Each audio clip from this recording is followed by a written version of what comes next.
Hello guides, welcome back to my channel কাকলির রান্নাঘরে। আজকে একটা নতুন রেসিপি নিয়ে এসেছি, সেটা হলো ঝাল সুজি।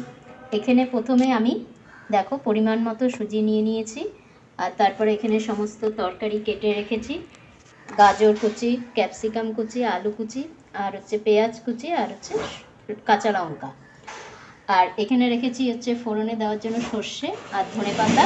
কারি পাতা যেহেতু নেই, সেই জন্য ধনেপাতা দিয়ে আমি করব, ফোড়নে দেব। আর এখানে কাজু কিশমিশ, এখানে কাঁচা বাদাম। বাদামটা পরে আমি ভাজবো, সেটা দেখাবো তোমাদের। আর এখানে হলুদ, নুন, আর চিনি। আর এখানে হলো ঘি। ঘি দিয়ে একটু সুজিটাকে ভেজে নেব প্রথমে। তা আমি শুরু করছি ঝাল সুজি রেসিপি, তোমরা দেখতে থাকো। আমি গ্যাসের চুল্লিটা ধরিয়ে দিয়েছি, তারপরে কড়াইটা বসিয়ে দিলাম। গ্যাসের মধ্যে কড়াইটা বসালাম, একটু গরম হোক। তারপরে এই সামান্য 1 চামচ মতো ঘি দিয়ে আগে সুজিটাকে ভেজে নেব। এবার কড়াইটা গরম হয়ে গেছে, গরম কড়াইয়ের মধ্যে আমি এই ঘিটা দিয়ে দিচ্ছি। ঘিটা গরমে গলে যাবে, তারপরে আমি সুজিটা দিয়ে দেব, দিয়ে ভেজে নেব লাল লাল করে। দেখো ঘিটা আস্তে আস্তে গলে যাচ্ছে, গরম পেয়েছে বলে। গরমে তো ঘি গলে, তোমরা জানোই। সেই জন্য ঘিটা একদমই গলে গেছে। এবার আমি এই পরিমাণ মতো এই 1 বাটি সুজি এখানে দিয়ে দেব। দিয়ে এটাকে বেশ করে নাড়াচাড়া করতে হবে, যতক্ষণ মানে একটু লালচে লালচে ভাব না আসবে ততক্ষণ নেড়ে যেতেই হবে। লাল লাল হলে তখন নামিয়ে নিতে হবে।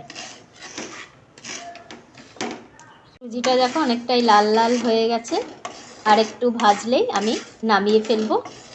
আর এই সুজির মানে এই ঝাল সুজিটা খেতে কিন্তু ভালোই লাগে। রোজ রোজ একঘেয়ে মানে রুটি খেতে কারোরই ভালো লাগে না সকালের জলখাবারে, বা বিকালবেলা কাজের থেকে আসলে পরে ঘরে সবাই তখন একটু করে দিলেও বেশ খেতে ভালোই লাগে। আর তাছাড়া বাচ্চাদেরও মাঝে সাঝে করে দিলে পরে ওদের স্কুলের টিফিন হিসাবেও কিন্তু এই ঝাল সুজিটা খেতে খারাপ লাগে না। তবে বাচ্চাদের ক্ষেত্রে একটু ঝালের পরিমাণটা কম দিতে হয়, কেননা বাচ্চারা তো অত কাঁচা লঙ্কা খেতে পারে না ঝাল।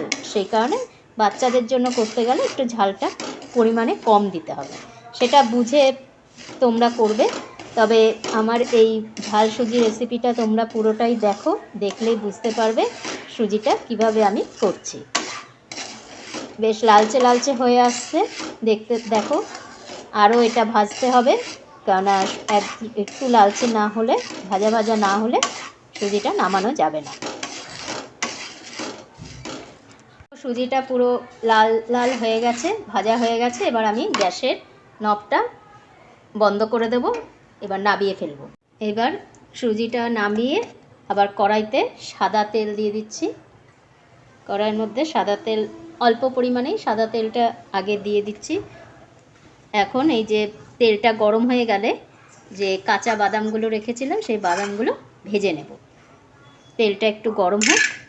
এবার তেলটা গরম হয়ে গেছে, আমি এই গরম তেলটার মধ্যে কাঁচা বাদামগুলো দিয়ে দিচ্ছি। একটুখানি ভেজে নেই বাদামগুলো লাল লাল করে। বাদামগুলো না ভেজে নিলে কাঁচা বাদাম তো আর দেওয়া যাবে না সুজির মধ্যে, সেই জন্য বাদামগুলো একটুখানি ভেজে নিতে হবে। লাল লাল করে ভেজে নিয়ে তারপরে নামিয়ে দিতে হবে। কিছুটা লাল লাল ভাজা হয়ে গেলে আমি আবার তার মধ্যে কাজু আর কিশমিশটাও দিয়ে দেব।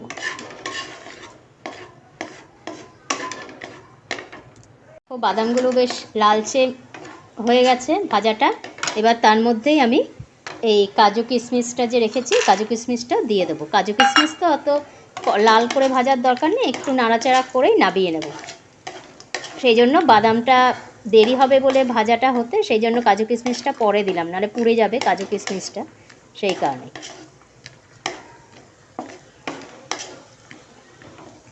কাজু কিশমিশটা আমার ভাজা হয়ে গেছে, বাদাম কাজু কিশমিশ এগুলো একটা বাটিতে আমি তুলে রেখেছি। তেলটার মধ্যেই এই তরকারিগুলো যে রেখেছিলাম, সব তরকারিগুলো আমি দিয়ে দেবো। দিয়ে একটু লবণ দিয়ে এগুলোকে ভালো করে মানে ভেজে নেব। একটু লবণ দিয়ে দিলাম পরিমাণ মতো, দিয়ে এগুলোকে একটু তেলের মধ্যে ভালো করে ভাজা ভাজা করে নেব, তা নাহলে সেদ্ধ হবে না। একটুখানি ভাজা না করে নিলে কাঁচা কাঁচা থাকবে, এগুলো সব একটু ভেজে নিতে হবে। তরকারিটা দেখো ভাজা ভাজা হয়ে গেছে, সেদ্ধ হয়ে গেছে, এগুলো গাজর তারপরে আলু টালুগুলো সব সেদ্ধ হয়ে গেছে। আর একটু নাড়াচাড়া করেই আমি নাবিয়ে ফেলবো, তরকারিটা নাবিয়ে তারপরে ফোড়নটা দেব। তো তোমরা দেখতে থাকো ভিডিওটা। এবার আবার কড়াইতে সামান্য তেল দিয়েছি, সাদা তেল, আর তার সঙ্গে সামান্য পরিমাণ আর একটু ঘি দিয়ে দিলাম। এবার ফোড়নটা দেব। দেখো কি ফোড়ন দেই আমি এই রান্নাতে। দেখো ভাজা হয়ে গেছে তরকারিটা, আমি রেখে দিয়েছি তুলে একটা বাটির মধ্যে। এখানে তেলটা গরম হয়ে গেছে। এবার আমি ফোড়নে দেব হচ্ছে, এখানে দেব হচ্ছে একটু সর্ষে ফোড়ন দিয়ে দেব। তার সঙ্গে দেব হচ্ছে হলো সর্ষেটা একটুখানি তেলের আর ঘিয়ের মধ্যে একটু নাড়াচাড়া করে নেব, জাস্ট, বেশি না তাহলে আবার পুড়ে যাবে। একটু নাড়াচাড়া করে নিয়েই আমি এবার দিয়ে দিচ্ছি হচ্ছে ধনেপাতা। এখানে কারি পাতা থাকলে কারি পাতাও দিতে পারো, অসুবিধা নেই। কারি পাতা না যদি থাকে, সবার তো সব বাড়িতে তো আর কারি পাতার গাছ নেই, বা সবাই বাজার থেকে পাওয়াও যায় না সব সময়, সেই কারণে ধনেপাতা দিলেও কোনো অসুবিধা নেই। দিয়ে এটা জাস্ট একটু গন্ধ সেন্টটা যাতে সুন্দর হয়, মানে ঝাল সুজিটার মধ্যে, সেই জন্যই এটা দেওয়া। তা আমার ধনেপাতা খারাপ লাগে না, আমার তরকারির মধ্যে ধনেপাতা দিলে বেশ ভালোই লাগে। তা আমি সেই জন্য ধনেপাতাই দিয়েছি, কারি পাতা পাইনি দেখে ধনেপাতা দিয়ে, সর্ষে আর ধনেপাতা দিয়ে এখানে ফোড়নটা দিচ্ছি। তা কিছুক্ষণ ধনেপাতাটা আর সর্ষেটা একটু নাড়াচাড়া করে নিলাম, করে নিয়ে আমি সুজিটা ভেজে রেখেছিলাম যে সুজিটা, সেই সুজিটা পুরোটাই দিয়ে দিলাম। দিয়ে এবার এগুলোকে ভালো করে নাড়াচাড়া, এটার সঙ্গে একসঙ্গে ধনেপাতার সঙ্গে আর সর্ষের সঙ্গে ভালো করে সুজিটাকে নাড়াচাড়া করতে হবে। আর পরিমাণ মতো জলটা দিতে হবে, যেন সুজিটা দলা পাকিয়ে না যায়। বেশি জল দিয়ে দিলে আবার সুজিটা দলা পাকিয়ে যাবে, সেই কারণে যেই বাটিতে করে সুজিটা রাখা হয়েছিল সেই বাটির পরিমাণ ধরেই অল্প অল্প করে জলটা দিতে হবে। এই বাটিটার মধ্যে সুজি ছিল, এই বাটির পরিমাণ অনুযায়ী জলটা আমি নিয়ে নিলাম। নিয়ে এবার অল্প অল্প করে এই জলটাই আমি দেব। বেশি জল দিলে আবার দলা হয়ে যাবে, সেখানে অল্প অল্প করে জলটা দিয়ে দিয়ে এটা আস্তে আস্তে সুজিটাকে মানে সেদ্ধ করতে হবে। বেশি জল দিয়ে দিলে আবার দলা দলা হয়ে যাবে, সেটা হলে ভালো লাগবে না। একটু ঝুরঝুরে থাকলেই তো ভালো লাগবে খেতে, কারণ এটা যেহেতু সুজির হালুয়া হচ্ছে না, হালুয়া হলে সেটা জল দিয়ে দিলে সেদ্ধ হয়ে যাবে, তারপরে নাবিয়ে নিলাম, একটু ঘি দিলাম, দিলে ভালোই লাগে খেতে। কিন্তু এটা যেহেতু ঝাল সুজি, একটু ঝুরঝুরা হলেই খেতে ভালো লাগবে। দেখো সুজিটা কেমন ঝরঝরে রয়েছে পরিমাণ মতো জল দেওয়াতে। এবার আমি ওই সুজিটার মধ্যে এই যে তরকারিটা করে রেখেছিলাম সেই তরকারিটা দিয়ে দিচ্ছি, আর কাজু কিশমিশ আর যে বাদামগুলো ভেজে রেখেছিলাম সেটাও দিয়ে দিলাম। দিয়ে তার মধ্যে একটুখানি মিষ্টি দিয়ে দিলাম। চিনিটা দিলে যে কোনো রান্নাতেই তার টেস্টটা একটু অন্যরকম হয়, সেই জন্য মিষ্টিটা দিয়ে দিলাম। আর তার সঙ্গে অনেকে আছে সাদাও করে ঝাল সুজি, আবার আমি একটুখানি হলুদ দিয়ে দিলাম। হলুদ দিয়ে দিলে বেশ রঙটা সুন্দর লাগবে দেখতে, একটু হলদে হলদে হবে, কালারটা আসবে ভালো, সুন্দর লাগবে দেখতে, সেই জন্য একটু জাস্ট একটু অল্প করে হলুদ দিয়ে দিলাম। আর পরিমাণ মতো লবণ তো দিতেই হবে, লবণও দিয়ে দিলাম। এবার এগুলোকে একটু নাড়াচাড়া করে নিতে হবে।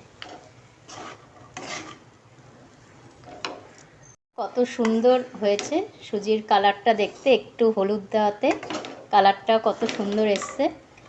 তা সুজিটা আমার রেডি হয়ে গেছে, ঝাল সুজি। এখন আমি এটা একটা পাত্রের মধ্যে ঢেলে রাখবো, তারপরে পরিবেশন করব।